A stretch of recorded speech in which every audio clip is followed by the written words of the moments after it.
And we've been joined by East Carolina coach Ruffin McNeill. The Pirates are 3-1 overall. East Carolina had an open week this past weekend. In action this Saturday against SMU at Dowdy-Ficklin Stadium will be a noon Eastern time start. The game will be televised on ESPNU.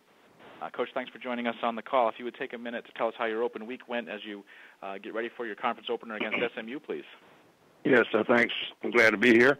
We divide the season up into 4 quarters, and we just finished the first quarter. Really, we have 3 quarters left up. It's a long season ahead, and we begin conference play this week.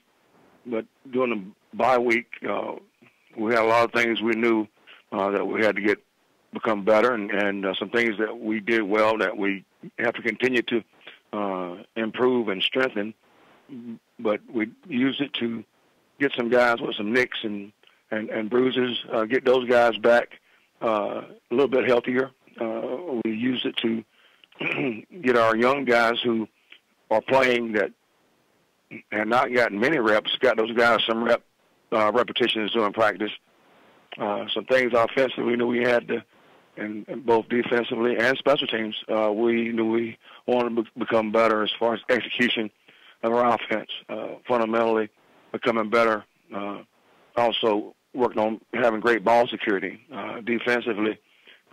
Again, working on, continue to work on communication, playing great 11-man football versus run and pass with everyone on the same page with that, and also improving on our takeaways and turnovers. Special teams, it was the same. We got a lot of young players playing on special teams, so getting consistent play, and with those guys, especially fundamental work. As a team, we want to make sure we continue to improve on our penalties and making sure we cut those things down. We know the season now ahead of us will be against our conference and against competition every week, that we have to make sure we had a high level of play. There's no days off and no weeks off in any league. From a staff point of view, Sammy Wood, a great group of ball coaches and that understands how to win, and that way we knew athletically we had to continue to improve our athleticism. We knew that the exposure that the conference would bring television-wise would be great for our university, for our city, for our program, and for our kids. So we knew we had to stay the course, but with our defining of our program of team commitment and focus commitment and vision commitment, but also to continue to bring in great kids, great men, great young men, and who understood that with expectations come great commitment. And we're fortunate to have a good group of those guys, and we're still working, and got a lot to do, but we're excited to get into the American Conference. Excited.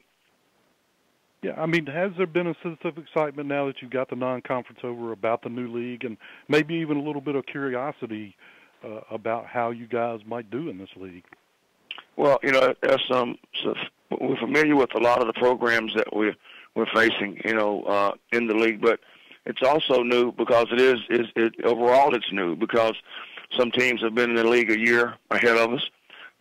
They understand how everything works, and that's exciting and challenging at the same time. But being familiar with some of the programs that we'll be facing this year, the excitement is there, but also I'm glad we do have we're all familiar with the coaches, and things change though as far as schemes and those type of things from each year to year, but knowing a lot of the coaches in the league, it helps, and there is some excitement to get started. The first quarter of our season, we knew it was going to be a test, and it was a test. We were able to find out some strengths and some weaknesses that we knew we had to and continue to have to work on improving, and continue. If we're doing something well, continue that. But going into our conference, we knew we'd have to be. We know, and we knew we'd have to have those things corrected, and know we can't go into this stretch right now with anything less than playing our best on the field and being focused on the field as well. And we'll now take our next question from Dan Tortora from Dan Tortora Broadcast Media. Please go ahead.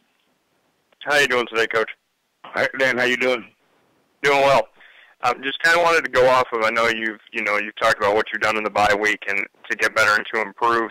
One area that I want to look at is starting 3-1, having such good play outside of your conference. What are you doing to keep the team honed in on the bigger task at hand in the season and not getting too excited over this good start so far? What are you doing to kind of keep them mentally there? Well, I think it began, I was asked that a week ago, but if we had just begun what we believe in this week or last week, and we haven't altered, we'll adjust a little bit here, but the belief of how we prepare and plan and how we practice and how we focus within that practice is very important.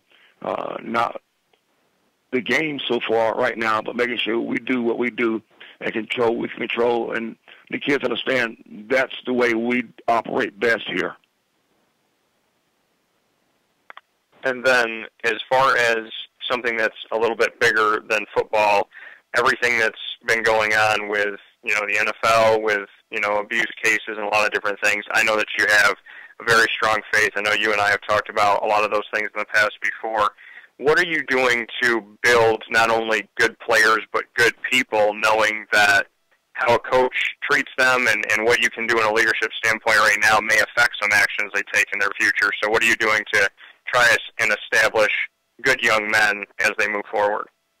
Well, when we recruit them, we know, there's nobody perfect, no one perfect, and you always are trying to help mold that. And one of the things that I was fortunate by my dad and by Coach Dye, my mentor here, and having been coached, and, I feel like I've been blessed to be driving this car, and you're driving the speed limit, and you're driving the exact speed limit. Is it to not get a ticket or to protect the passengers? Well, we drive it to protect the passengers, and we have to surround them with the right people, with ABC, avoiding bad company. But you have to make sure you put things in place for them. That's from personal development days to having counseling in place for them if need be. But leading, and well done is better than well said. And you're always talking about them because, our kids, the football team, Dad, is like a little community, a little town. They all come from different places, and they've all settled, in our case, here in Greenville. So from all different backgrounds, some have to be retaught things that maybe at an early age to let them know there's other ways to do those things.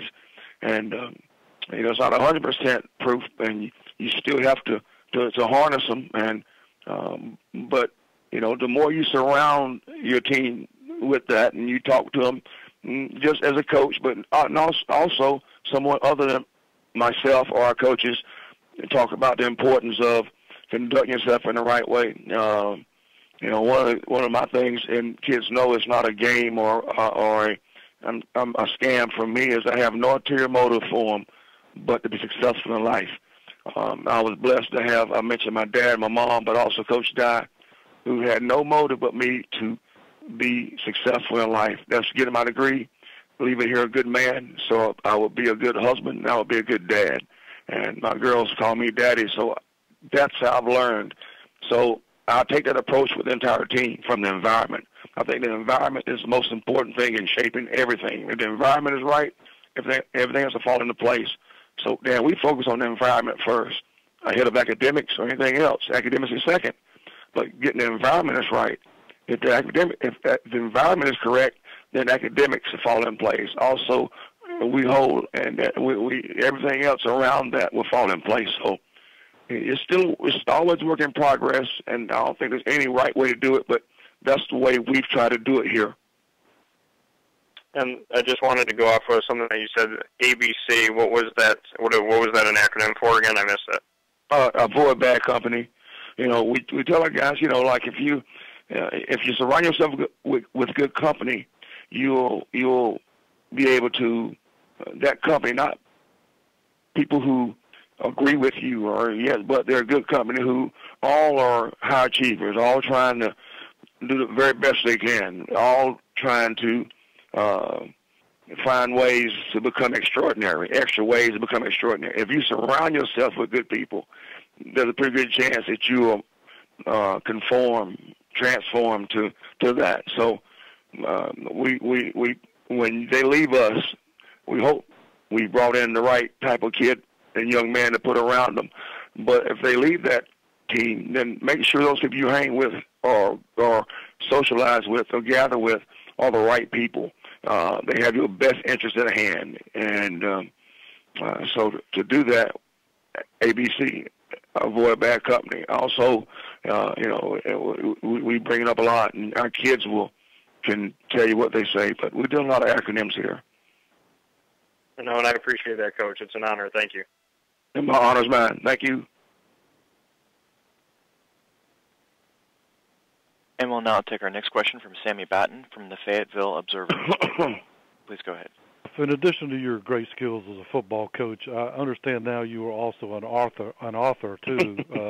Could you tell me just kind of how that idea of the children's book came about and what you kind of contributed to that?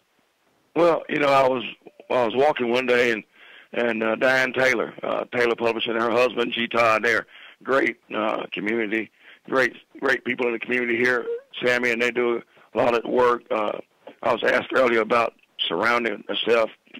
G. Todd, G. Taylor is in charge of. He's a counselor and has people that help in all different facets of kids or people who need counseling. Stopped me while I was walking and asked me if I'd be interested. I said I've never written a book, but I began walking. I remember my mom, and my mom, Sammy, and my dad, both teachers.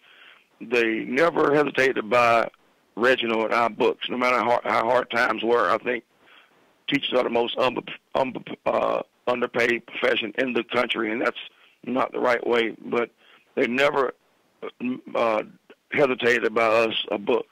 So when Dad asked me, I said yes, but I only want to deal with children and children's book because that's where I think it starts. And I was fortunate to learn that skill early from my mom and dad, who both taught for 38 years plus and a piece. And when we began, she was great, Dad was great, and moved at my pace, knowing my schedule, and I began talking about life and what to touch on. And his first one's about what I was asked about ABCs, avoiding bad company.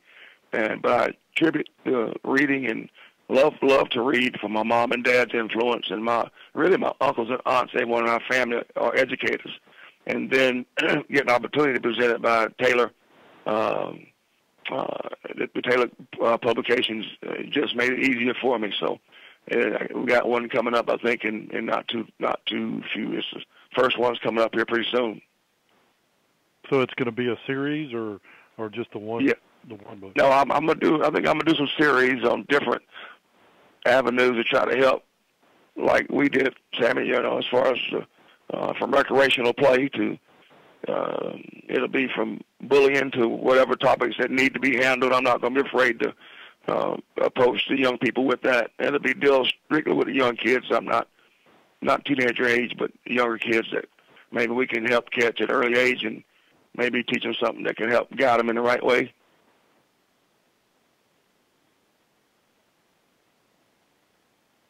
Coach, we thank you for your time today. We look forward to talking to you again next Monday. Oh, it's my pleasure. Thank y'all.